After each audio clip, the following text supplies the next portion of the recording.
early morning red-eye flight. And I always say this before I start. This is my 6th time, incidentally, so I'm allowed to be a little philosophical. I've been here at the behest of my good friend Shahid Qureshi, and I love the way he's created this concept because it is working uphill. And as I know, we worked on a lot of things together. He was with us in May across to the Royal College of Surgeons, where we did the joint JLO, RSM, RCSI Institute, Irish Institute meeting. And we're also working hard on backhoe. So for me, this is a pilgrimage, and I come here with glad heart every time. I've got 2 talks for my sins this time. This is the first one on otological emergencies, and then there's one after lunch on nasal and sinus conditions. This one, I always say before I start, is actually not my talk entirely. Phoebe Roche is one of our bright and bubbly SPRs who's now on a fellowship from the College of Surgeons, will be a consultant in the next short while. So a lot of this stuff is from her. I myself, I declare my own background as a general otolaryngologist. I don't have a subspecialty interest. In fact, in Ireland, other than the larger centers, a lot of the district general hospitals like Sligo, where I work, is a generalist type of unit. So all of my colleagues generally are looking after most things. I've got 2 senior colleagues in the audience here, and Hafiz and Javed. So I hope you take some tips and quips from this in terms of these various emergencies. The way I've done this is, if you look at the anatomical divisions of the middle ear cleft and the external canal, you have the external ear, and the topics we then focus on are lacerations, hematomas, anything that can go wrong with a blow on the ear. And we know why the ear is particularly susceptible to injuries, because it's the visible part of the face. It's also the social signature of a person, the face. So if anyone wants to cause aggression or cause damage, they usually go for the face, and then next probably the solar plexus. Then you have infections. Again, the reason for infections is the external canal is a cul-de-sac. Sports, we're doing a big project now on water sports and conditions of the external ear connected to that. We were on RT News last week with another SPR, Seamus. So acute otitis externa and perichondritis feeds into that. Then we have the middle ear. And I'm the supporting act for the middle ear, because I'm not supposed to talk about chronic otitis media, mastocytitis, or facial nerve. So it's Jaideep, my successor, who's going to talk about the middle ear. But a little bit of time I'd like to expend on the inner ear, and especially on sudden sensory neural hearing loss, because I have a particular interest in that area. I think it is a growing condition. It certainly is a growing phenomenon in the northwest of Ireland. And when we did a random straw poll, we find that it is a growing phenomenon in many centres in Ireland. I'd be interested to know your views as to whether that's reflected in the United Kingdom as well. But let's start with the external ear. So external ear lacerations and Pinna Haematomas. But lacerations basically are often sports related or assault related. And assault can be accidental, or injuries as in road traffic accidents. You rarely, but occasionally, get bites, human bites or animal bites. And of course, they pose their own problems, because quite surprisingly, human bites and animal bites produce a lot of bacteria, and you end up with a fair amount of perichondritis and infection as well. The initial assessment is always to defocus and to remember that the ear is part of the head. So don't forget that a simple ear laceration may be associated with a fairly complex head injury. So your standard ABCs assess the CNS status and give you general management. Your prophylaxis is important, and especially at the Doan's level, these things come up quite often. So tetanus boosting, HBV, and check for HIV if there has been a bite. Wound lavage, so you first clean the wound. I know that Tavki talked about structure in her talk, and I think structure applies across the board, not just in the exam scenario, but also in the clinical scenario. When you look at a patient and you start going from A to Z in a sequential fashion, you tend not to miss out things. So the first thing is to clean up the wound to the best of your ability, remove any avascular tissue because it's doing no good and probably some harm if it's left there. And then look at the viability of what you're left with. Is there viable tissue? And focus especially on the cartilage. Because the cartilage, as we know, is fed by the surrounding skin. So there is a degree of avascular necrosis that sets in quite quick, not just in septal hematomas, but also in ear lacerations. So if the cartilage is good, you're nearly there because it'll take quite well. Closure can be primary or secondary. If it's heavily contaminated, then you clear the infection first, like in any wound in the body. And if it is impossible to close, then you can actually do an open wound management with serial debridement. I suspect at that level, you're going to get your plastics colleagues in to look at repairs. We've had a few. We send them to Galway where we have a plastics unit. For example, people in this scenario, a few point is there. This gentleman probably will need some sort of flap repair because he's lost about a third of his pinna. Earlobe tears happen often enough, and they're quite simple to do. You debride the tissue on both sides, bring it together with skin sutures, either dissolvable or otherwise. And these sharp lacerations are probably the best type of laceration one can get because you can oppose the two edges quite easily. There doesn't seem to be much infection, so they probably will do best and keep the anatomy of the ear pristine. Pinna Haematomas is the next topic within the external ear, and again, the reasons are sports-related and assault, but you sometimes can get spontaneous hematomas, and I don't know if they're all spontaneous or whether they're simply, as Tafkir said, unwitnessed injuries. And we get people, especially special needs patients, sometimes that'll come with hematomas and no one seems to know why, but I tend to think that they've probably banged themselves off somewhere. That notwithstanding, I have seen a spontaneous hematoma where I believe it was spontaneous. It may be due to an underlying coagulopathy or simply a break in some of the vasculature of the ear. The initial assessment, again, harks back to the fact that the hematoma may be associated with head injuries, so you then look for resuscitation and get the ABCs done. Your treatment of a pinna hematoma is local anesthetic if needed and general anesthetic if it's a small child. But you can do quite well with freezing the area either with direct local access or using the auriculotemporal, the great auricular, and getting adequate anesthesia there. This is probably self-evident to the audience here, but needle aspiration will more than likely lead to a recurrence of hematoma because you haven't taken care of the source. And if the source keeps oozing, be that serous or blood, it's likely to happen again. So we tend not to do needle aspiration unless you cannot help it. Incision and drainage is the treatment of choice, and a pressure dressing is therefore required because the aim of the exercise is to bring the flaps together so that there is no potential space. And if there's no potential space, you then end up with a higher chance of closure, resolution, and a lack of avascular necrosis. The key thing there is to try and maintain the viability of the underlying cartilage. We use a dental roll. It fits quite well with the contours of the pinna, and then we sometimes give a head bandage, not least because it prevents further injury. So in this sort of scenario, what we tend to do is see if there's a way that we can do it on the posterior surface of the pinna, because cosmetically it's of course better.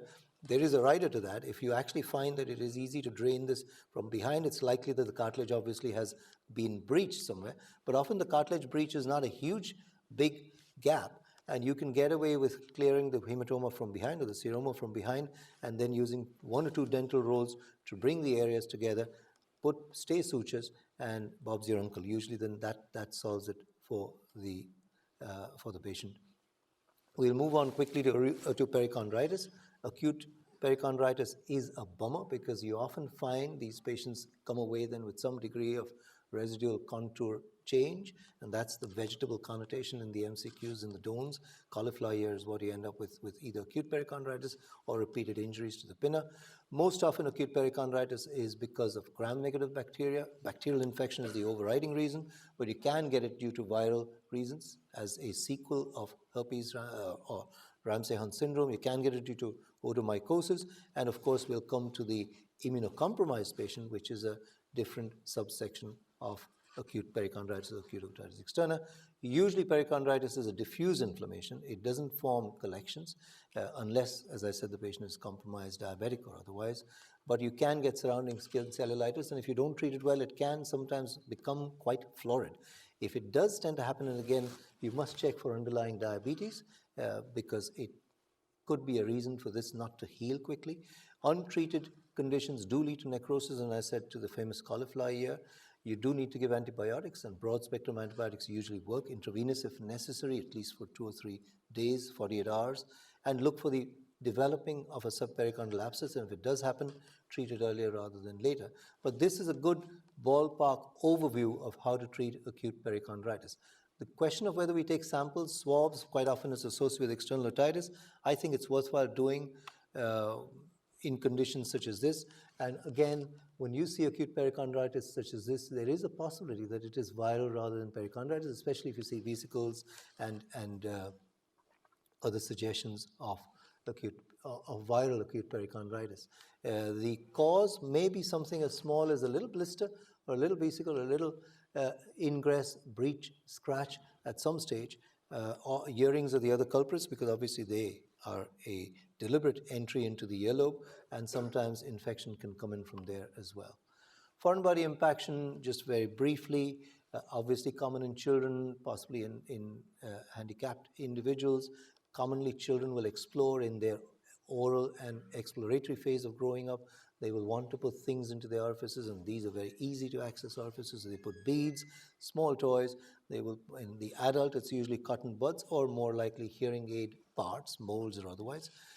Small batteries, again, can happen, more common in the nose, but the same physiology applies in the ear as well, although there is a slightly reduced incidence of necrosis in the ear because we have skin lining the ear in contrast to the mucosa of the nose. But the reason for batteries causing problems are threefold, exactly as in the nose.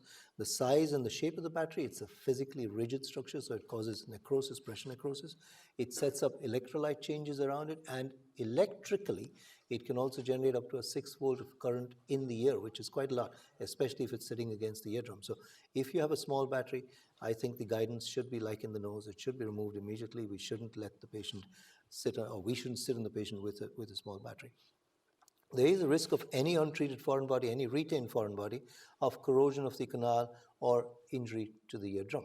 And this happens especially with sharp foreign bodies. However, most of these foreign bodies can be removed in the clinic.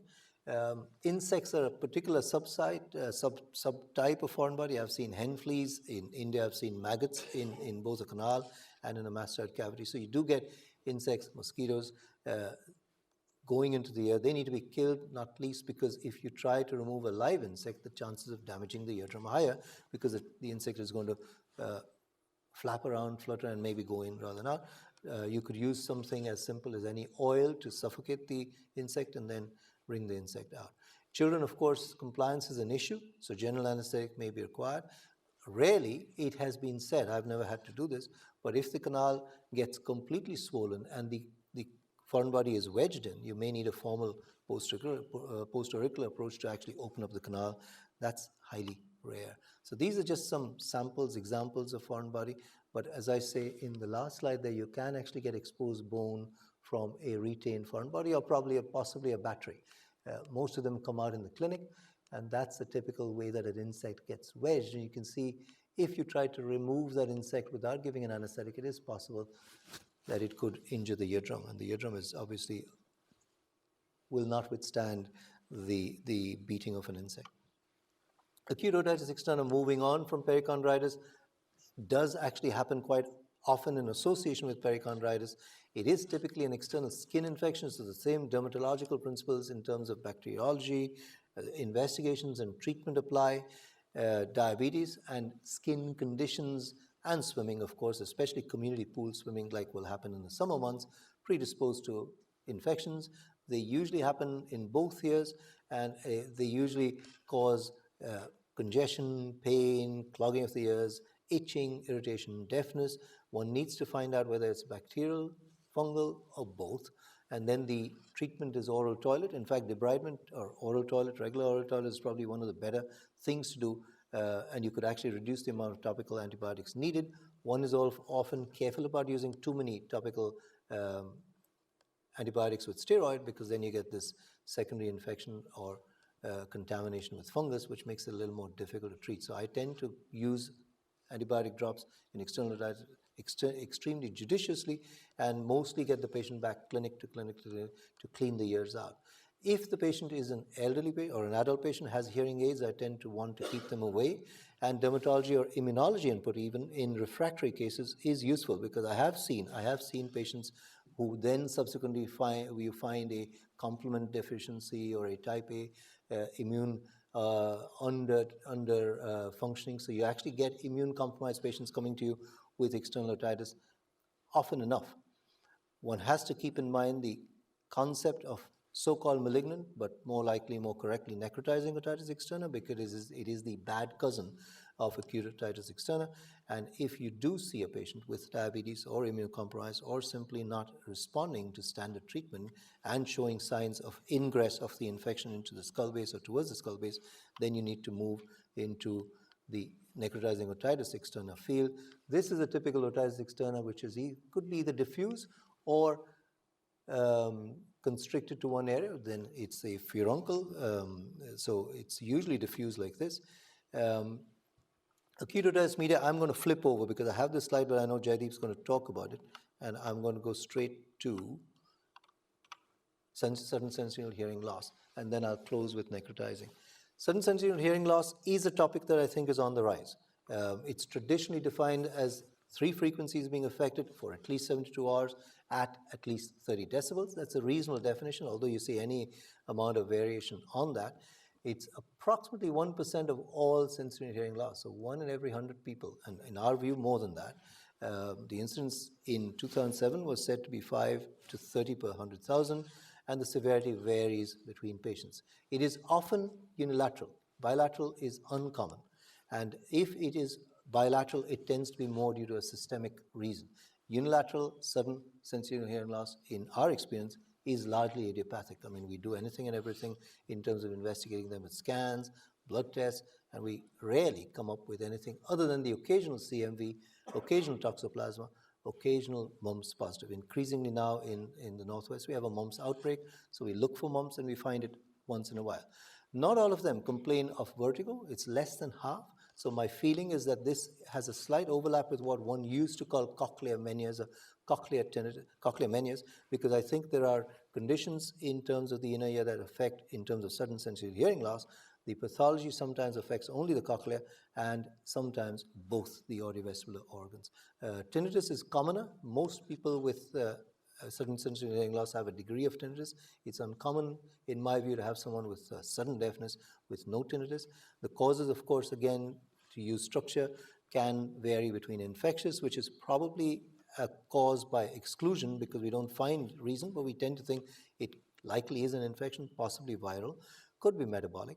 Traumatic, of course, neoplastic, if at all, and idiopathic is that which we cannot find otherwise.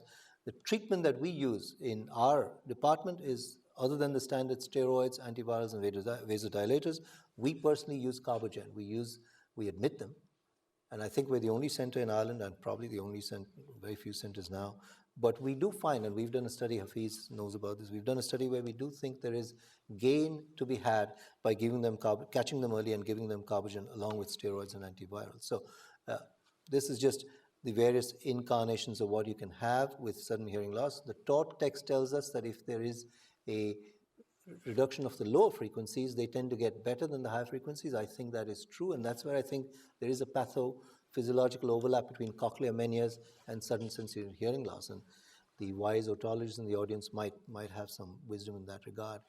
Finally, I'd like to close off with the necrotizing otitis externa bit. This is when otitis externa turns bad.